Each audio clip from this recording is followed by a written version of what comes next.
ఎప్పుడైనా సరే ఏదైనా అకస్మాత్తుగా చూడకూడనిది చూసామనుకోండి, ఎలా ఇప్పటికిప్పుడు స్నానం చేయడానికి అవకాశం లేదు, ఎలాగ మరి చాలా దోషభూయిష్టమైన విషయం చూశానే, ఈ పాపం పోవాలంటే అనుకున్నాను అనుకోండి, వెంటనే ఏమిటంటే గరికిని ముట్టుకుంటే చాలు.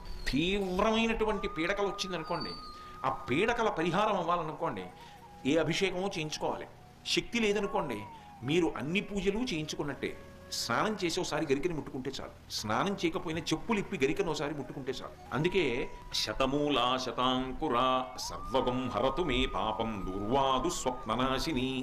ఓ శతమూలా శతాంకురా, నువ్వు అనేకమైన వేర్లతో ముందుకెడుతుంటావు, అటువంటి అంకురా నిన్ను ముట్టుకుంటున్నాను. దీనివల్ల ఏమవుతోంది? సర్వగం హరతు మే పాపం, నా పాపములన్నీ పోతున్నాయి. దుస్వప్ననాశిని, దుస్వప్నములు పీడకల యొక్క ఫలితము పోతోంది. అటువంటి గరిక విఘ్నేశ్వరుడి పాదముల మీద వేసి తీసి కళ్ళకద్దుకుని తల మీద పెట్టుకున్నారనుకోండి, విఘ్నములనన్నిటినీ